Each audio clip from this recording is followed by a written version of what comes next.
Assalamualaikum warahmatullahi wabarakatuh. Perkenalkan, nama saya Kuroto Aini, NIM E 2019-3124. Di sini saya akan mereview 5 makalah dari teman-teman saya. Yang pertama yaitu dengan judul Uang dan Fungsinya. Pengertian uang dalam ekonomi Islam. Secara etimologi, uang berasal dari kata an-naqdu atau nukut.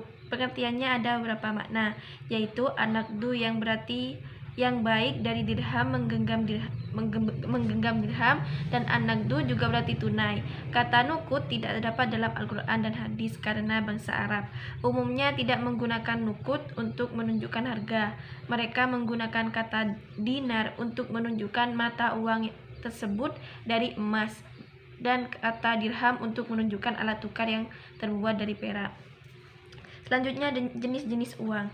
Yang pertama yaitu uang komoditas. Uang komoditas atau uang barang adalah alat tukar yang memiliki nilai komoditas atau tidak diperjualbelikan apabila barang tersebut digunakan bukan sebagai uang. Dan yang kedua yaitu uang logam. Penggunaan uang logam merupakan fase kemajuan dalam sejarah uang.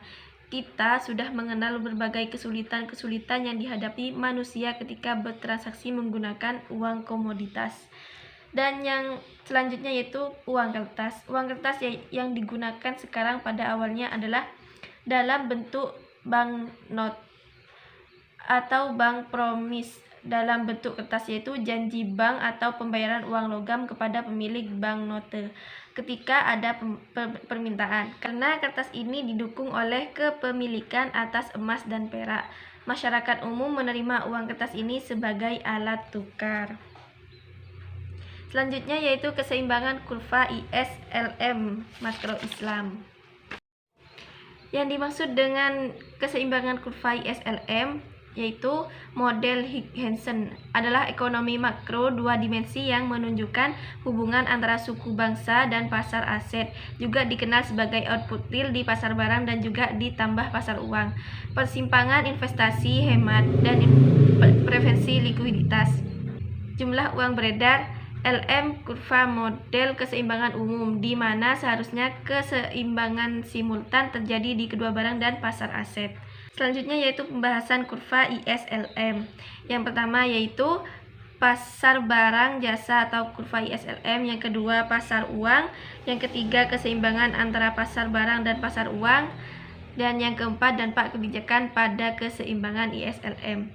Selanjutnya yaitu kurva ISLM perspektif Islam. Yang pertama keseimbangan pasar barang dan pasar uang dalam perspektif Islam, yang kedua permintaan uang dalam perspektif Islam, yang ketiga yaitu kebijakan fiskal dalam perspektif Islam, yang keempat kebijakan fiskal masa Rasulullah, yang terakhir kebijakan fiskal masa setelah Rasulullah.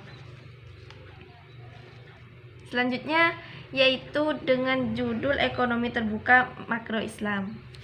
Perekonomian terbuka, ekonomi 4 sektor. Pengertian dari perekonomian terbuka atau yang sering disebut juga dengan perekonomian 4 sektor yaitu merupakan suatu sistem yang sudah melakukan kegiatan, yaitu kegiatan ekspor dan impor.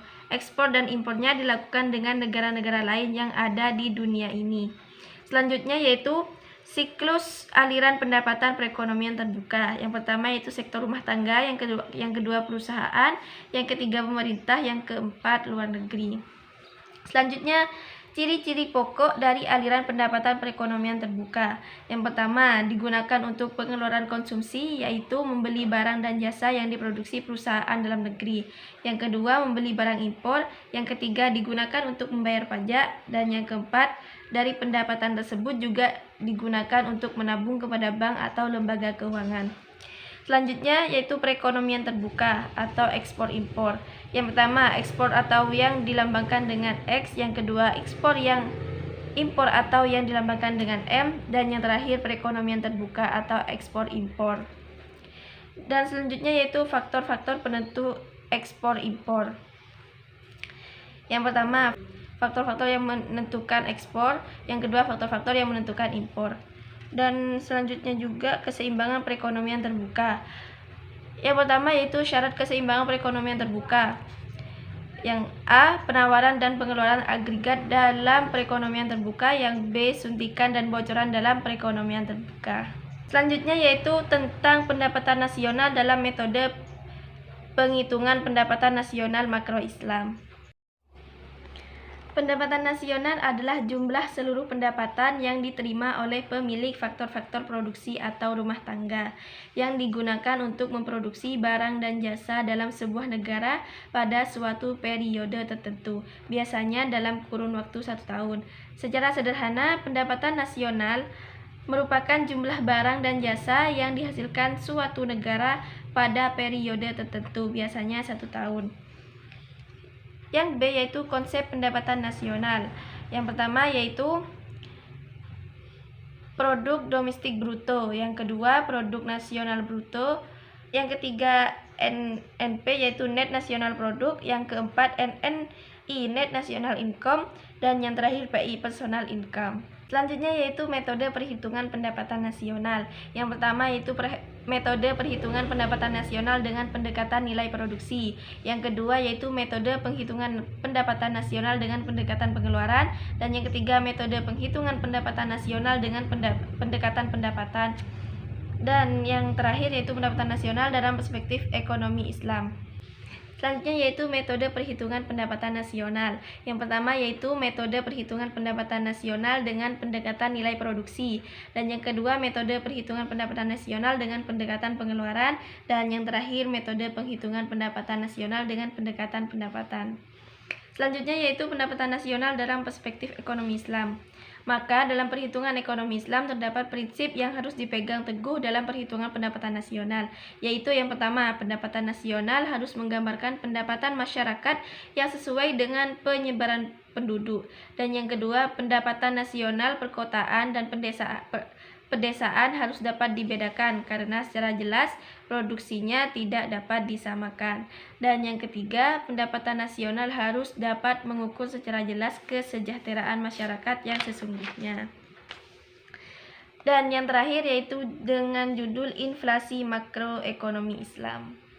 Pengertian inflasi yaitu kecenderungan naiknya harga-harga barang dan jasa secara umum dan terus-menerus, sehingga dapat berdampak pada menurunnya daya beli dari barang dan jasa tersebut. Kenaikan harga dari satu atau dua barang jasa saja tidak disebut inflasi, kecuali bila kenaikan tersebut meluas kepada sebagian besar dari harga barang-barang yang lain. Selanjutnya yaitu inflasi dalam perspektif ekonomi konvensional. Yang pertama yaitu menurut sifatnya. Berdasarkan sifatnya, inflasi dibagi menjadi 4 kategori. Kategori utama yaitu yang pertama inflasi merayap atau rendah, yaitu inflasi yang besarnya kurang dari 10% per tahun. Yang kedua yaitu inflasi menengah atau bisa disebut galloping inflation, besarnya antara 10% sampai 30% per tahun. Inflasi ini biasanya ditandai oleh naiknya harga-harga secara cepat dan relatif besar. Angka inflasi pada kondisi ini biasanya disebut inflasi 2 digit, misalnya 10%, 20%, 30% dan sebagainya. Dan yang ketiga yaitu inflasi berat, yaitu inflasi yang besarnya antara 30% sampai 100% per tahun. Dalam kondisi ini harga-harga secara umum naik. Dan yang keempat yaitu inflasi sangat tinggi, yaitu inflasi yang ditandai oleh naiknya harga secara drastis hingga mencapai 4 digit. Pada kondisi ini masyarakat tidak ingin lagi menyimpan uang karena nilainya merosot sangat tajam sehingga lebih baik ditukarkan dengan barang. Dan yang kedua yaitu berdasarkan sebabnya. Yang pertama yaitu demand pull inflation, yang kedua cost push inflation. Dan yang selanjutnya juga inflasi dalam perspektif ekonomi Islam. Ekonomi Islam merupakan ikhtiar pencarian sistem ekonomi yang lebih baik setelah ekonomi kapitalis gagal total. Akibat sistem kapitalis yang berlaku saat ini, yang kaya semakin kaya dan yang miskin semakin miskin. Selain itu, ekonomi kapitalis juga banyak menimbulkan permasalahan, seperti ketidakadilan dalam berbagai macam kegiatan yang tercermin dalam ketidakmerataan pembagian pendapatan masyarakat, dan ketidakstabilan dari sistem ekonomi yang ada saat ini yang menimbulkan berbagai gejolak dalam kegiatannya. Dan dalam ekonomi Islam, hal yang demikian insya Allah tidak akan terjadi. Selanjutnya yaitu pendekatan makro syariah dalam mengatasi inflasi. Pendekatan Islam dalam mengatasi inflasi. Islam mendorong pemerintah untuk melakukan kebijakan penanggulan inflasi dengan cara yang pertama, himbauan moral dengan cara menghimbau masyarakat untuk hemat dalam berbelanja. Yang kedua, mendorong meningkatkan produksi dalam negeri. Yang ketiga, subsidi langsung kepada masyarakat seperti BLT. Dan yang keempat, perbaikan infrastruktur seperti jalan dan lainnya. Dan yang kelima, membuat regulasi yang mendorong pertumbuhan ekonomi masyarakat kecil. Inflasi yang terus-menerus, apalagi yang cukup tinggi, harus diatasi dengan mengambil kebijakan sebagai berikut. Yang pertama yaitu kebijakan moneter, yang kedua kebijakan fiskal. Kebijakan ini dilakukan oleh pemerintah sejalan dengan kebijakan moneter, dan 3 cara yang dilakukan yaitu mengatur penerimaan dan pengeluaran pemerintah, menarik tarif pajak, dan mengadakan pinjaman pemerintah. Yang ketiga yaitu kebijakan non-moneter. Kebijakan ini bisa ditempuh dengan 3 cara, yaitu menaikkan hasil produksi sekalipun jumlah uang beredar bertambah, kebijaksanaan upah, dan pengawasan harta agar barang tidak terlalu naik. Cukup sekian review makalah dari saya. Assalamualaikum warahmatullahi wabarakatuh.